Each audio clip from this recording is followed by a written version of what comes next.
माणूस आपल्या स्वार्थासाठी कुठल्या पातळीवर जाऊ शकतो त्याचं ज्वलंत उदाहरण म्हणजे आपल्या भारतामधील थर्ड क्लास बनत चाललेलं राजकारण. मित्रांनो, नेपाळ सारखी परिस्थिती आपल्या महाराष्ट्रामध्ये आणि आपल्या भारतामध्ये व्हावी असं अनेकांनी आपल्या मनामध्ये चित्तून जे काही खेळ्या करायला सुरुवात केल्या. त्यापूर्वी माझी सर्वांना एक विनंती आहे, जो आज महाराष्ट्र अतिशय संकटामध्ये अडकलेला आहे, हा तरुण शेतकऱ्यांचा, ज्यांच्यामुळे आपलं पोट भरतं आणि आपण पोटभर आपल्या पोटाला 2 ते 3 टाइम अन्न खातो, आज तोच बळीराजा त्या संकटामध्ये वावरतोय. तर त्या सर्वांनी साहित्य स्कॅनरवरती तुम्ही त्यासाठी मदत करू शकता. बघा मित्रांनो, झालं असं, या सगळ्या गोष्टीमध्ये जी काही लिबरल लोक आहेत, त्या लिबरल लोकांची जी काही मानसिकता आहे, हे मानसिकता तुमच्या विचाराच्या पलीकडची आहे. जो आपण विचारही करू शकत नाही, आपण ज्या गोष्टीचा मनामध्ये एक लहानसा सुद्धा विचार करू शकत नाही, असा विचार या लोकांच्या मनामध्ये येतो आणि लोक या उद्देशानं, या विचारानं प्रेरित होऊन असं कृत्य करण्यासाठी आता उतावळी आहेत. उतावीळ नवरा गुडघ्याला बाशिंग असं यांची आता अवस्था झालेली आहे. आपल्याला आज याच विषयावरती बोलायचं आहे. तर रामकृष्ण हरी, सर्वांना एक विनंती आहे, चॅनलला शेअर करा, लाईक करा आणि सबस्क्राईब करा. बघा, झालं असं, महाराष्ट्रामध्ये महाराष्ट्र पेटवायचं आहे. महाराष्ट्रामध्ये नेपाळ सारखी अवस्था आणायची आहे. महाराष्ट्रामध्ये जे झेड आहे, जनरेशन झेड आहे, ह्या झेड जनरेशनला रस्त्यावरती उतरवायचे आहे. यासाठी अनेक वेळा संजय राऊत हे बोलून गेलेत आणि काकांचे पण जे काही राष्ट्रवादी आहेत त्यांनी सुद्धा त्याविषयी बोललेला आहे. त्यांनी दोघांनीही प्रयत्न करून त्यांच्या प्रयत्नाला अखेर यश आलंच नाही. संजय राऊतांनी नाशिक मधून बोललं होतं की भ्रष्टाचारावरून त्याने सरकारला घेरण्याचा प्रयत्न केला. आता नेमका मुद्दा कुठला घ्यायचा? आपण जे आपली बेसिक सूचना आहे, आपण त्याविषयी तर काही बोलू शकत नाही, कारण तो हिंदुत्व आपण सोडलेलं आहे. आता नेमकं कुठले मुद्दे घ्यायचे, आता कुठले मुद्दे घेऊन आपण रस्त्यावर उतरायचं, त्याचा पुढे एक मुद्दा होता, तो म्हणजे भ्रष्टाचाराचा. आता इथं असं झालं की स्वतः त्याच केसेसमध्ये जेलवारी करून आलेत, सध्या बेलवरती बाहेर आहेत. विषय तोच, पत्राचा, डेड बॉडी किट, सगळ्या ह्या गोष्टी. त्यामध्ये अडकलं कोण, का अडकलं, कसं अडकलं, हे सगळं पूर्ण महाराष्ट्राला माहिती आहे. पण एवढं असताना सुद्धा तरुणामध्ये एक प्रकारचं ट्रेंड तयार करून, एक नेरेटिव्ह सेट करून त्या ठिकाणी कशा प्रकारे हे जनरेशन झेड, जेन झेड रस्त्यावरती येईल यासाठी त्यांनी प्रयत्न करून बसलेला आहे. असे अनेक झाले प्रयत्न. या ठिकाणी जो काही अर्बन नक्षलवाद आहे, जो नक्षलवाद आहे, यासाठी सुद्धा हे लोक प्रयत्न करतात. आज भाजप सरकारमुळे हे सर्व लोक गुडघ्यावर आलेले आहेत. हा विषय वेगळा आहे. पण या ठिकाणी आता झालंय असं, आता या सर्वांचे जे आका होते, मोठे आका होते, म्हणजे आपल्या भारताचे पप्पू, आता ह्या पप्पूंनी त्यांच्याच एका नगरसेवकांनी एक असा प्रकार घडवून आणलाय. त्यांनी जनरेशन झेड रस्त्यावर त्यांनी उतरवलेली आहे. लडाख, लेह या ठिकाणी त्यांनी शरीरावरती हल्ला केला आणि त्या ठिकाणी 4 या ठिकाणी दुर्दैवी त्यांचा अंत झालेला आहे.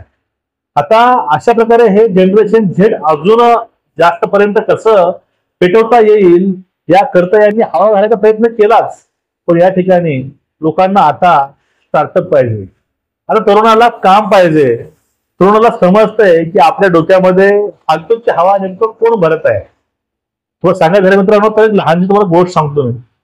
बघा, काही लोक असे आहेत, खास करून राहुलचे शिष्य मंडळी, ज्या वेळेस फिलिस्तीन मध्ये शांतता नांदावी, गाझा पट्टा हा शांत राहावा, यासाठी हे लोक प्रेयर करायचे, हे लोक प्रार्थना करायचे की झालं त्या ठिकाणी युक्रेनला असेल, फिलिस्तीनला असेल, शांतता राहावी, तिथं पीस निर्माण होईल. यासाठी पुण्यामध्ये सुद्धा काही लोकांनी मोर्चे काढले होते. आता ते प्रकरण आहे फिलिस्तीनचं आणि युक्रेनचं, तिथे या लोकांना शांतता पाहिजे. पण या लोकांना भारतामध्ये भारताचा नेपाळ घडवायचा आहे. ही यांची जी मानसिकता आहे त्याचं नेमकं नाव तुम्ही काय द्याल? लोकांची शांती आपण पाहायची, लोक कसं शांत होतील हे आपण पाहायचं. पण आपल्याच घरामध्ये ती आग लावायची कामं यांनी सुरुवात केली. हा सोनम जे काही यांगचुंग का वांगचुंग काहीतरी आहे, आता यावरती एक माझा पिक्चर निघाला होता, 3 इडियट्स नावाचा. हा एक जो का व्यक्ती आहे हा एक अभियंता आहे. त्यांचं जे काही उपोषण चालू होतं त्यामधूनच काँग्रेसची नगरसेवकानं त्याचा फायदा घेऊन त्या ठिकाणी जे काही कृत्य घडवून आणलं ते त्यांनी कृत्य घडवून आणलं मित्रांनो. आता याविषयी अनेक लोकांनी बोललेलं आहे, सर्वांचं मत आणि मतांतर हे वेगळे वेगळे आहे. पण मला आज याच विषयावरती का बोलावं असं वाटलं, हा विषयच का घ्यावा असं वाटला, त्याचं एक खास मित्रांनो कारण आहे. आपण ज्या गोष्टीच्या पाठीमागे लागतो त्या गोष्टीचा आपल्याशी काहीही संबंध नाही. हे लोक फक्त आपल्या खुर्च्या गरम करण्यासाठी, फक्त आपला परंपरावाद जो आहे, आपला संसार, आपला जो काही घराचा कुटुंबाचा जो काही त्याला धंदा आहे, हा धंदा फक्त चालवण्यासाठी, फक्त मोदीला किंवा त्या सरकारला खाली खेचण्याकरता हे जे लोकांनी चाललेलं आहे, फक्त एवढंच आहे. यामध्ये यांचा काही स्वार्थ नाही. हे सर्व निस्वार्थी लोक आहेत. राहुल असतील, खालचे महाराष्ट्रामधील काही नेते असतील, हे निस्वार्थी लोक आहेत. जे हे करतात तो निस्वार्थ असतो, ते शासन करतं तो स्वार्थ असतो. यांची ही भावना हे लोकांच्या मनामध्ये कशी रुजेल आणि हे जे काही जनरेशन झेड आहे ते रस्त्यावरती कशी येईल यासाठी यांनी कंबर कसली आहे.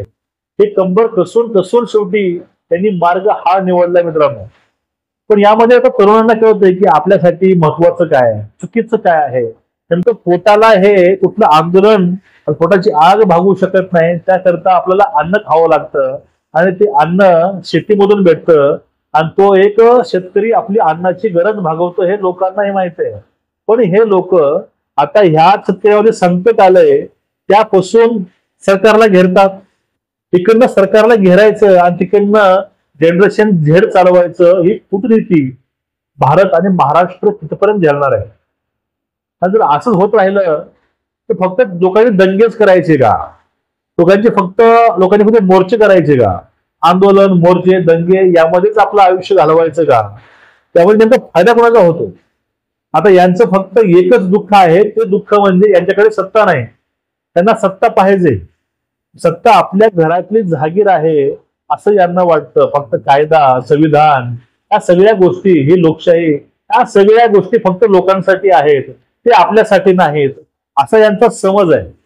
बघा, जे काही गांधी घराणं आहे, आपण कुठल्याही घराला आपण काही टार्गेट नाही करत, पण काही गोष्टी अशा असतात त्या गोष्टी एक नागरिक म्हणून आणि एक मतदार म्हणून त्या मनाला किंवा डोळ्याला पाहत सुद्धा नाही, म्हणून हा एक बोलण्याचा प्रयत्न असतो. आता जी गोष्ट आहे की लोकशाही संपत आहे, डेमोक्रेसी जे आहे ते पूर्णपणे संपणारच आहे, ते जिवंत राहू शकत नाही. जर आम्ही नसू तर ते जिवंत राहणं हे शक्यच नाही, असा तो काही यांचा अपप्रचार होतो, हा चुकीचा. बघा, एकीकडे हेच लोक म्हणतात की या लोकांनी ईव्हीएम मशीन हॅक करून वोट घेतलेत. आपण काही क्षणापुरतं ही गोष्ट मित्रांनो मान्यही करू. समजून घ्या, गांधींनी एक आरोप केलाय की यांनी मशीन हॅक करून त्यांनी निवडणूक जिंकली. आपण काही क्षणापुरतं ही गोष्ट मान्य केलीही, समजून घ्या. गांधीच्या म्हणण्यानुसार ईव्हीएम मशीन हॅक झाली.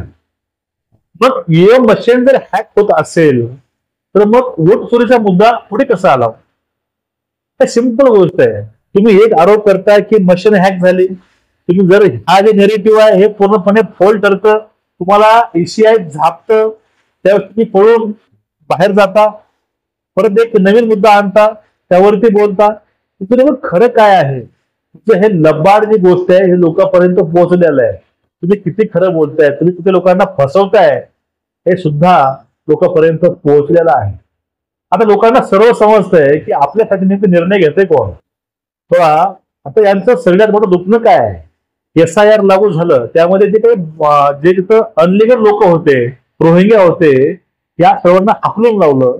मदरशामधील 20-20 लाख नावं कमी झाले. त्यानंतर पुढला मुद्दा, अचानक मतदार यादी घटू लागल्या कारण ते सगळे फेक होते.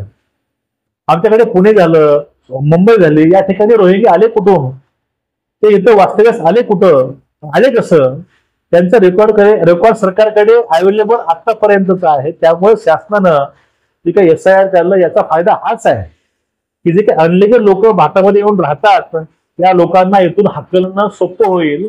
पण याला सुद्धा हे लोक विरोध करतात. याचा अर्थ काय, कारण हे रोहिंगे यांनी महाराष्ट्राच्या उरावर आणून बसवलेले आहे.